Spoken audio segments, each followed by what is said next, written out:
j'investis sur une plateforme. Non. Non. Arrête. J'espère que vous allez bien, c'est parti pour une nouvelle vidéo. Les amis, cette vidéo va être incroyable. Alors la première des choses, c'est ne pas respecter ses parents. C'est l'une des pires erreurs que vous puissiez faire.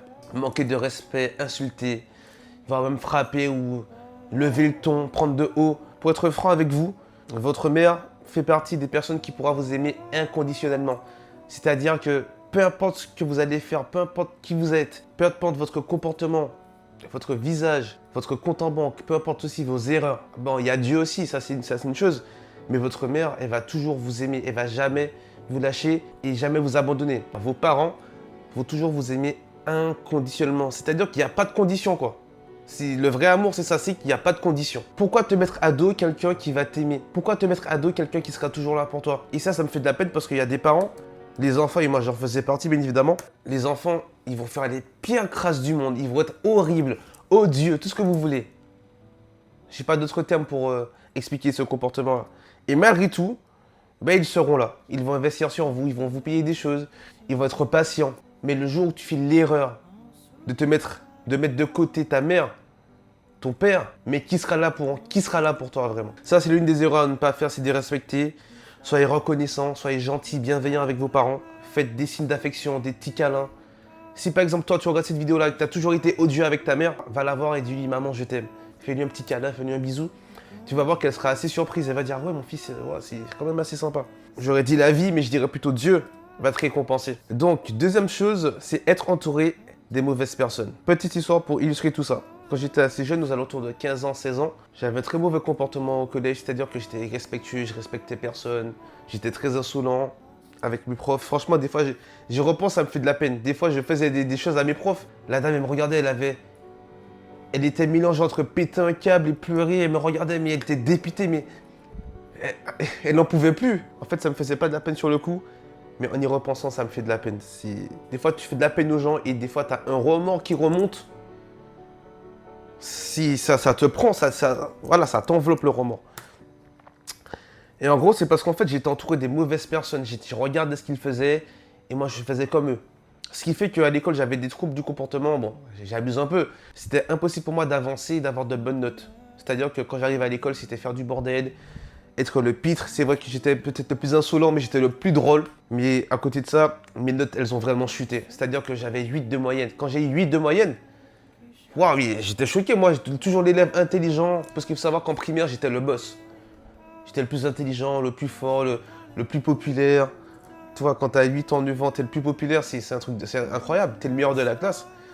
Et là, t'arrives au collège, tu t'attrapes 8 de moyenne. C'est que vraiment, t'as un niveau de médiocrité qui est vraiment élevé. Je me suis dit, c'est pas possible. Je me suis dit, c'est pas possible. C'était une époque où j'étais chrétien et j'allais à l'église, tu vois, la parole de Dieu me travaillait. Je me suis dit, c'est pas possible, réveille-toi. Du coup, voilà, j'ai mis ma vie en règle à peu près. Bon, j'ai pas dit je dis pas que je suis parfait, mais j'ai mis ma vie en règle. Je me suis baptisé et je me suis dit, non, Brian, non, là, faut prendre ta vie en main. Du coup, j'ai pris une décision. Je me suis séparé de tout le monde. Du jour au lendemain, je parlais à personne au collège. C'est-à-dire, je disais bonjour et après, je me mettais à côté. À la récréation, je me mettais à côté. Je parlais à personne. J'arrivais, j'étais focus. Je prenais mon cahier, je notais. Je regardais la prof, même si c'est vrai que ça bouillonnait en moi. J'avais envie de balancer 2-3 blagues. Je résistais, c'était dur. J'avais envie de balancer. Ça voulait sortir, je résistais. Je voulais des fois être insolent, je résistais. Je prenais sur moi, j'étais là. Et puis un jour, ma prof, elle me regarde et me dit, mais Brian, t'as vraiment changé. Ça va? Tu vas bien? Tu parles pas, on a l'impression que, quoi, t'es malade, t'as un souci? Tout va bien? J'ai dit, oui, madame, tout va bien, vous inquiétez pas. Vous pouvez continuer le cours. Et là, je prends mon cahier, tout ce que le prof me dit, je bois. J'emmagasine. Et j'étais tellement passionné. Par exemple, physique-chimie, je déteste ça. C'est des trucs dans la chimie, des trucs, je connaissais rien. J'étais à fond. En plus, c'était un blanc, il nous prenait de haut. Le gars, il m'a regardé. Je sais pas s'il était raciste, mais c'est pas qu'il n'aimait pas les gens, mais il nous prenait de haut. Il m'a regardé. Il m'a dit, monsieur Cambrai, c'est incroyable. Tenez votre feuille, vous avez 14. 14, c'est pas fou, mais quand même, 14, c'était l'une des meilleures moyennes de la classe. Physique-chimie, c'est une matière hyper compliquée. Il m'a dit, franchement, t'es sérieux, tu parles pas, t'es là, tu fais tes affaires. Bravo. Du coup, voilà, pendant 2 ans comme ça, j'étais focus. Et là, je ressors avec une moyenne de 14. Je me suis dit merci, c'est excellent. Je me suis dit merci Seigneur. Tu vois, je passe de 8 à 14 parce que j'étais focus et je me suis écarté de tout le monde. Et j'espère qu'ils vont pas regarder la vidéo, mais je vais quand même le dire. Quand je regarde la tournure et la vie de ceux qui m'entouraient, ce serait un peu hautain de le dire. Je ne dis pas que j'ai réussi. Franchement, je suis loin d'avoir réussi. Bon, bref, on va pas trop rentrer dans les détails. Mais je suis pas encore arrivé à mon apogée. Je suis pas encore arrivé à mon plein potentiel. Mais quand je les vois, ils sont amaigris, les joues creusées, ils fument de la bœuf, ça traîne sous les blocs, ils savent même pas s'exprimer, ils savent même pas placer une phrase. Comment tu peux avoir 21 ans et pas savoir placer une phrase? Quand tu me parles, tu me dis ouais, ça va, ouais, ça va le sang. Ouais, carré, vas-y. Ouais, chef, vas-y, carré, tranquille. Hein. Ouais, on est là, on est posé. Ils savent même pas lire une phrase. Et si j'étais resté avec eux, j'aurais parlé comme eux. Je serais sur des motos, j'aurais fumé, j'aurais traîné avec des filles de basse valeur. Peut-être que même je serais mort aussi. Et je serais pas l'homme que je suis actuellement. Voilà, donc la deuxième pire erreur, c'est de vous entourer des mauvaises personnes. L'entourage le plus excellent, le plus doux, le plus délicieux, le plus parfait au palais, c'est l'entourage chrétien. Donc entourez-vous, allez à l'église, tapez sur Google, église évangélique ou demandez à Dieu de vous conduire. J'ai articulé ou pas? Non, j'ai pas articulé. Ou demandez à Dieu de vous conduire dans une église et vous allez voir que vous allez vous épanouir. Même si vous ne serez pas parfait, ça va prendre du temps votre perfection, mais vous allez peaufiner, cheminer vers la perfection. Alors, troisième chose, tolérer la médiocrité dans sa vie. Ça va détruire votre vingtaine. Ça va littéralement détruire votre vingtaine. Et ça, j'en parlais souvent, mais je l'exprimais d'une façon qui était un peu difficile à comprendre, mais là, je vais l'expliquer d'une façon un peu plus douce. Tolérer la médiocrité, c'est un exemple simple. C'est tolérer que, par exemple, ta maison, elle est sale, que ta chambre, elle est sale, que tes murs, ils sont noirs. Et ça, je l'ai souvent dit. Les amis, c'est pas possible. Si tu vas encore chez tes parents, là, montre à ta mère que là, maman, je nettoie ma chambre. Là, je veux que la maison, elle soit propre, je veux que la chambre, elle soit propre. C'est médiocre d'avoir une maison sale. C'est médiocre d'avoir un environnement de travail, d'avoir une vie qui est sale, qui est dégradée. Il faut savoir que votre environnement reflète qui vous êtes. Donc, si ta maison est sale, franchement, c'est pas que le succès va pas arriver, mais ça va être compliqué. Hein.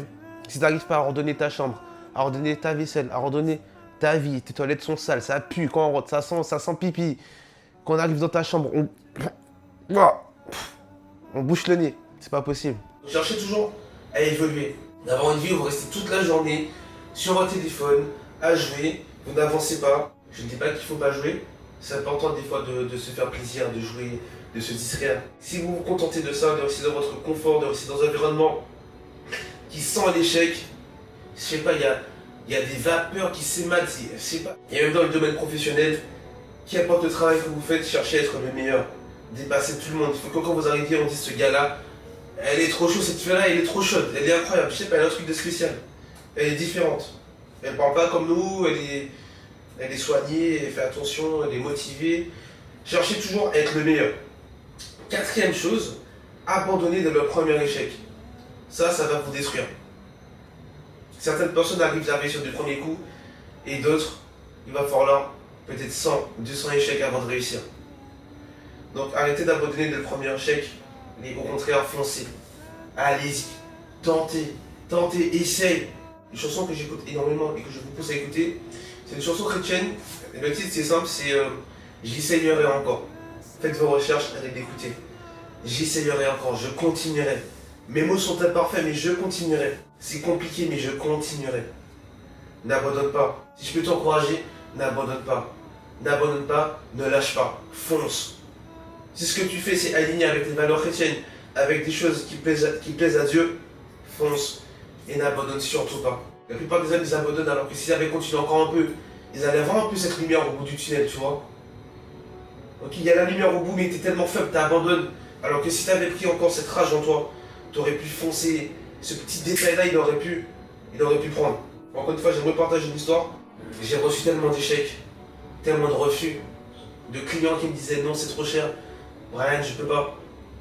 Et un jour, je sais pas, j'étais posé là comme ça, je regardais. Bon, c'était un client que j'ai closé en physique, hein, c'était pas sur internet. Je sais pas, je faisais des courses et puis je regardais de loin, il y avait un monsieur dehors, il balançait des pains pour les oiseaux. Et puis une idée me dit, mais vas-y. En plus, je sentais mauvais, j'étais rempli de sueur puisque je sortais de la salle. Et puis l'idée me dit, vas-y, va le voir. Je vais le voir, je lui présente mes services et il me dit oui. Il me dit, ok, passe demain. Le lendemain, je reviens, le lendemain, je reviens, contrat signé, tout est signé. Et une semaine après, les virements. J'étais choqué, je me suis dit, mais attends, mais pendant des mois, j'ai galéré à signer des clients. Et là, en une seconde, il dit oui. Donc voilà, arrêtez d'abandonner dès le premier échec, foncez. Ça fait partie du processus de faire des erreurs et de se tromper. Alors, troisième chose, négliger son corps et son hygiène. Ça, c'est un truc qui m'énerve.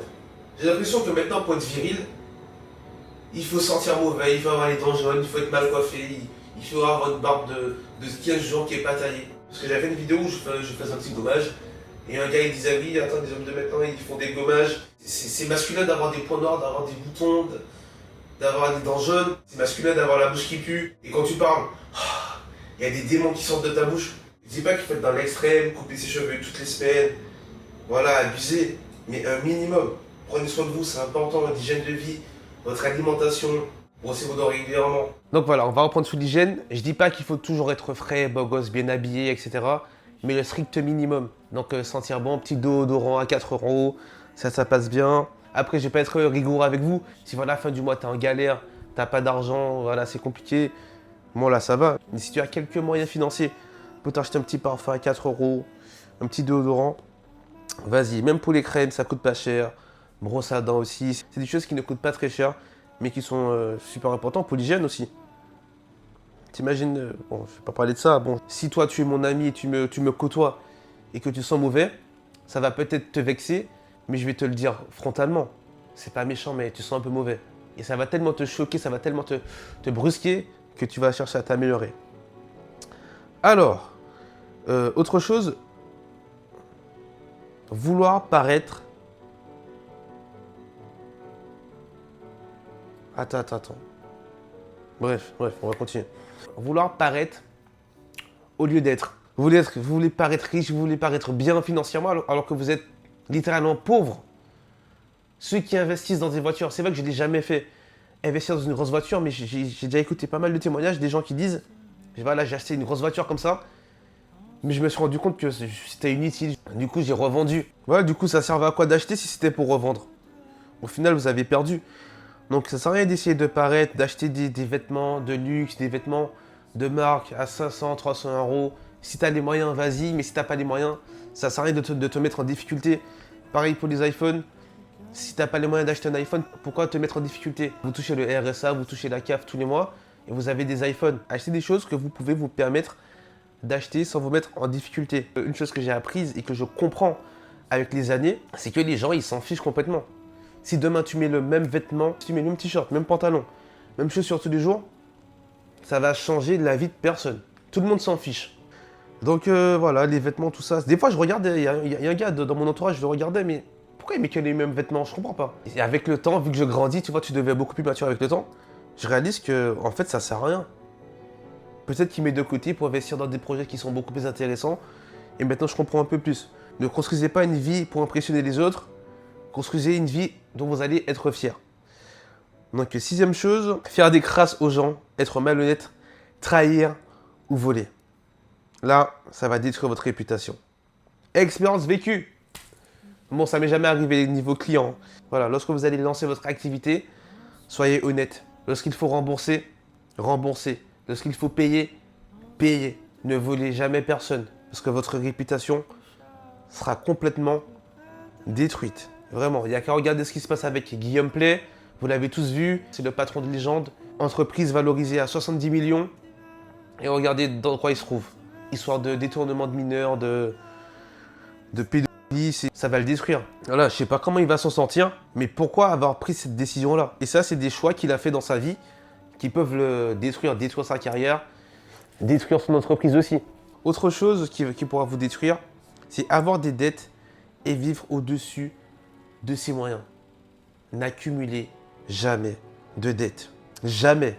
Mais je vais quand même apporter une petite nuance. Bon, si tu veux lancer ton projet, voilà, peu importe le projet, mais je parle de dettes personnelles, à titre personnel. Accumuler des grosses dettes de 500 euros, t'arrives pas à payer, c'est galère. T'achètes une voiture, c'est galère, c'est dur pour toi. T'es endetté financièrement, ça va te détruire, ça va te ralentir aussi, ça va te freiner. Je vous en supplie, je vous en supplie. Moi, c'est une chose qui m'a beaucoup retardé. Mais après, je suis content, j'ai pu m'en sortir, mais les dettes, c'est bon quoi. Ça va 2 minutes, après, il faut passer à autre chose. Alors, autre chose qui pourra détruire votre méthode, Je m'excuse, j'ai vraiment pas articulé sur ce coup-là, j'ai vraiment pas fait d'effort. C'est ne pas être fidèle. En gros, j'ai noté quoi? Trahir la confiance des personnes qui comptent pour toi peut détruire des relations importantes. Ça, dans tout le domaine.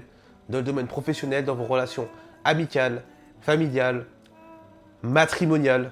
Ouais, j'ai réussi à le dire. Matrimonial, soyez fidèles, les amis. La fidélité. Ta fidélité est grande. Faut savoir une chose, c'est que le jour où personne n'a confiance en toi, c'est fini pour toi. Littéralement fini. Donc ne trahissez jamais personne. Ça rejoint un peu le point qu'on avait vu au début. Dernière chose, se soucier constamment du regard des autres.